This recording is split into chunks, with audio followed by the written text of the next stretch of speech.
자, 대선이 다가올수록 점점 또 대한민국의 유권자가 저질화되어 가고 있습니다.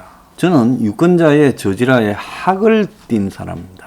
제가 어떤 대선 후보나 어떤 사람들에 대해서 평가를 할 수 있죠. 그런데 제가 직업이 저도 당을 만든 사람이고 또 정치를 평론을 하는 사람으로서 누구를 잘한다, 칭찬한다라는 이야기가 인색하다라고 말하는데 그건 당연히 그럴 수밖에 없죠. 기성 정치인 중에서 칭찬할 요소가 어디에 있습니까? 간혹 가다가 칭찬하는 사람도 있죠. 내 요즘 안철수 잘한다고 칭찬하지 않습니까? 자, 그 외 대부분이 다 헛발질을 해대고 있는데 그러면 그때 하는 말들이 있습니다. 그래도 상대적으로 나은 쪽을 칭찬해 줘야 하냐. 지가 지지하는 사람 칭찬해 달라 소리지요. 그러면서 이제 이야기하는 게 이재명이 비판하는 꼴을 못 봤다. 이재명이 비판할 때는 안 보고 저거 뭘 할 때만 보고는 또 그렇게 이야기를 합니다.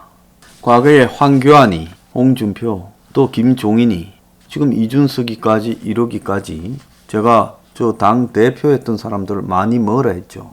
근데 결과가 어떻게 됐습니까? 제가 우려하는 대로 다 그렇게 망했지 않습니까? 그러지 않습니까? 자, 야당 후보들에 대해서 제가 비판을 해서 지금 잘못 가고 있는 부분을 바로 잡아야 된다. 왜 제가 야당 후보들에 대해서 비판한 줄 아십니까? 우리나라의 유력한 야당 후보가 되려면 조중동이 띄워주고 기득권, 재벌이나 정경련이 편을 들어주고 그리고 상류층 기득권들이 다 힘을 실어줘야 주요 후보가 됩니다. 그러니까 여기 있는 황장수가 만약에 어디에 나선다면 조중동이 힘을 실어줄 리가 없고 그리고 우리 사회의 기득권이 힘을 실어줄 리가 없으니 참으로 험난한 길이 될 수밖에 없겠지요.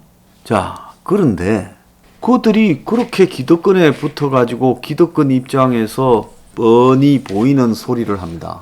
윤의 부동산 문제에 대한 언급이나 또 윤의 각종 최근에 하고 다니는 이야기들 상당수가 누가 보더라도 기득권 입장에서 했다라는 게 빤히 보이고 이미 그 주변을 둘러쌌고 최재형도 별반 다르지 않다 이렇게 보고 있습니다. 그러면 이 두 사람이 대선까지 가는 과정에서 그야말로 기존의 보수 수구 기득권에 둘러싸여져 가게 될 거고 그러면 기존의 이명박 박근혜 수준을 짝퉁이니까 그 이명박 박근혜 수준까지도 가지도 못할 거라고 보고 있습니다.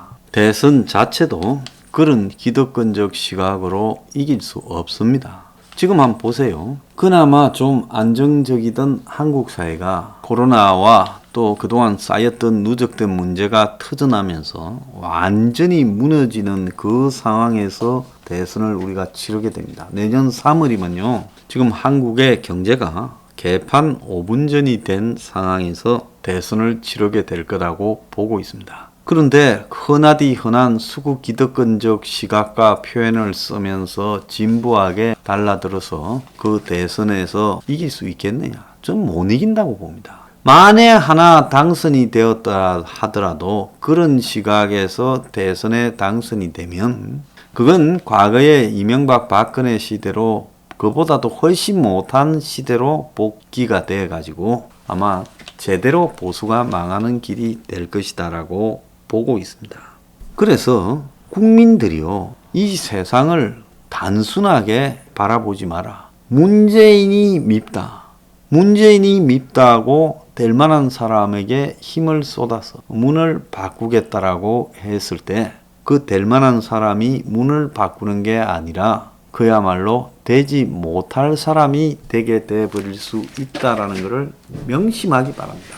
수많은 사람이 황교안 초기에 황교안이 점잖다, 목소리가 좋다, 경력이 아주 좋다, 박근혜의 후계자다, 온갖 핑계를 대고 황교안을 밀었어요. 내가 볼 때 저 사람은 권위의식으로 가득 차 있고 따뜻한 자리만 이렇게 찾아다니고 위에는 아부 잘하고 밑에는 개기고 자기밖에 모르는 솔직히 정치인으로서 함량 미달로 봤습니다. 그런 황교안을 순식간에 대선 후보로 이 당대표로 만들어서 키울라 했죠. 근데 본인은 지를 밀어준 사람들에 대한 문제 때문에 대선 후보가 아니라 개헌하자는 이야기를 하는 황당한 자였고 공수처가 싸움이 벌어지고 해도 그냥 다 수그리면서 형식적으로 투쟁하는 척 쇼를 했습니다. 그때 국민의동당이 만들었던 런어웨이, 그야말로 광화문 앞에다가 긴 무슨 패션 모델 런어웨이 같은 무대를 만들어서 하고 다니는 꼴들을 생각하면 지금도 부하가치입니다. 황교안뿐만 아니라 김종인이 나왔을 때도 저런 사람이 보수의 잘못도 고치면서 노예하게 그야말로 당을 제대로 만들어서 과거 수구 보수와는 또 차별화를 시킬 수 있다고 그러면서 또 김종인 했습니다. 자, 도대체 이 사회에서 김종인이 뭐길래 대선 후보는 김종인한테 가서 다 낙점을 찍어야 되고 김종인이 여야를 넘나들면서 지 구미 맞는 사람이며 밀어주는 이 나라 국민들의 선택 위에 있는 대통령 무슨 점지자입니까? 국민의 선택이 아니라 김종인의 선택이 대통령을 만드는 겁니까? 좀 웃기지 않습니까? 자, 그리고 이번에 또 이준석 열풍 이야기했습니다. 그 열풍이 아니라 그야말로 저렇게 조작된 바람이 얼마나 큰 폐해를 저 동당에 주며 결국 대선을 망하는 쪽으로 끌고 가는 게 미션일 거라는 게 뻔히 보임에도 아직까지도 거기에 지금 기대를 거는 자들이 한둘이 아닙니다. 자, 그런데 윤석열이 입당을 했고 최재형이도 입당을 먼저 했습니다. 그런데 이 윤석열 최재형 중에 지금 옮겨 다니는 지지자들의 행보, 자, 될 만한 사람 밀어주겠다. 자, 여러분들한테 내가 물어봅시다. 이 방송을 듣는 대부분의 사람이 윤석열 지지해주면 윤석열 되면 뭐 생기는 게 있습니까? 나는 생기는 거 기대 안 한다. 애국자라서 나라를 바로잡기 위해 윤석열이 됐으면 좋겠다. 여러분, 윤석열을 거목적으로 맹목적으로 밀어줘서 대통령이 된다 한들 이 나라에 바람직하다고 보십니까? 그런 식으로 맹목적 지지로 뭉쳤을 때 윤석열이 되기가 쉽겠습니까? 되기가 어렵겠습니까? 솔직히 말하면 지금 당의 경선도 가기 전에 이 시기야말로 대선 후보들에 대해서 철저히 검증하고 그리고 단련시키고 비판적 시각으로 바라보면서 사람을 만들어가는 과정이고 아예 사람이 되지 않을 싹수가 노란 거는 이때 정리를 해야 되죠. 그러지 않습니까? 나중에 되고 나면 경선 때는 사람이 되는가 안 될까 하는 거는 검증이 거의 안 되고 쌍방간에 뭐 서로 폭로나 해석다가 끝나고 그런 거는 전혀 결정적인 요인이 안 되겠죠. 결국 될 가능성이 높은 쪽으로 쏠려가겠죠. 저 동당의 경선 결과는요. 자, 그렇기 때문에 경선에서 돼버리면 당의 후보가 됐다고 이제 모가지에 힘들어 가가지고 지 하고 싶은 대로 타고 다닙니다. 그러니까 사람 만들 시간은 지금인데 지금 그들에게 줄을 서고 좋은 말을 하고 이럴 게 아니라 그들이 정말 제대로 된 가치관이나 비전, 경쟁력 또 이 시대에 걸맞는 대통령으로서의 능력을 가지고 있느냐 철저히 해부하고 지지자들은 빠져서 지켜봐야 되겠죠. 그런데 누구 지지한다 마음 먹으면 조금만 이빠른 소리 하면 몰려가서 욕을 합니다. 어제 내가 뭐라고 그랬습니까? 윤 주변에 있는 그런 사람과 집단 만나면서 도대체 개혁을 할 수 있겠느냐라고 내가 물었습니다. 내 말이 뭐가 틀렸어요? 나는 솔직히 윤이 지금처럼 행동한다면 대통령도 안 될 뿐 아니라 본인 포함 많은 사람들을 불행에 빠뜨릴 거라고 보고 있습니다. 만에 하나 설사 됐다 하더라도 그런 사람은 이 보수를 회생불능으로 빠뜨리는 사람이 될 수밖에 없습니다. 자, 그렇다면 언제 이야기를 해야 되겠습니까? 박근혜 전 대통령 주변에 있던 최순실과 3인방 문제를 좀 더 보수 지지자들이 대통령 되기 전에 미리 지적을 했더라면 이명박의 저런 탐욕스러운 부분을 부패 성향을 좀 더 지적을 내부적으로 했더라면 오늘날 저 두 사람이 저렇게까지 됐겠습니까? 그런데 내가 싫은 놈 안 되는 게 좋다. 여러분 지금 당신의 삶이 다 무너져 가고 있는데 모르겠어요. 이 와중에도 걱정이 없어서 정치를 마치 자기가 지지하는 무슨 게임이나 또 무슨 연예인처럼 생각하면서 바라보는 배짱 편한 사람들은 모르겠지만 그런 사람은 대한민국의 10%도 되지 않고 나머지 90%는 대통령이 누가 되고 어떤 정책을 펴느냐에 따라 자신의 삶이 굉장히 흔들리는 사람입니다. 또 이 대통령 선거하고 관계없이 전부 지금 숨이 코앞에 차서 내가 언제 망할지, 언제 직장에서 쫓겨날지, 내 삶이 언제 완전히 파괴될지 예측이 불가능한 사람들이 많이 있다는 겁니다. 그러면 어떤 부분에 대해서 폭로하는 게 아니라 그렇게 가면 안 된다고 지적하는 부분에 대해서는 고맙게 생각하고 자기가 팬이고 지지자라면 그걸 갖다가 전달을 해서 이런 부분을 보완해야 되지 않겠느냐 라고 말을 하면서 고치려고 노력을 해야 되죠. 자, 윤석열 진영도 가만히 보면 기득권에 철저히 둘러싸여서 자신에 대한 비판을 하는 이런 부분에 대해서 듣기 싫어하고 벌써, 그리고 그 기득권들은 행명 20일이나 황장수를 마치 벌레 보듯이 하고 있는 것 같아요. 제가 딱 보면 그런 게 좀 아는 게 있습니다. 자, 그러니까 그 지지자들도 윤석열에 대해서 저렇게 하면 안 된다라는 부분에 대해 완전히 조건 반사적으로 대응을 하고 있다는 겁니다. 과거에 박사모가 박근혜 전 대통령에 대해서 제대로 비판적 지지를 했더라면, 이명박 지지자들이 이명박에 대해서 좀 더 비판적 지지를 했더라면 나라 꼴이 이렇게 됐고 저 두 사람이 저렇게 됐겠습니까? 그런데 조금이라도 비판을 하면 견디지를 못하는 걸 봤어요. 제가 TV 나가서 박근혜 정부의 저 3인방의 문제나 이런 것들에 지적을 하니까 방송 중에, 생방송 중에 방송국 고위층한테 전화가 와서 황장수 출연시키지 말라고. 얼마나 이 사람이 놀랬으면 자기 방송에 내가 출연하고 있다는 거를 모르고 끝나고 나오는데 나한테 전화가 와서 참 미안하게 됐다 이렇게 말을 해요. 요즘 문 정권이 언론 탄압한다지만 제가 박근혜 정권에서 이빠른 소리 하다가 언론 탄압 제일 많이 당한 사람입니다. 그러니까 뭐겠어요? 듣기 싫은 소리를 들으려고 하지 않는다.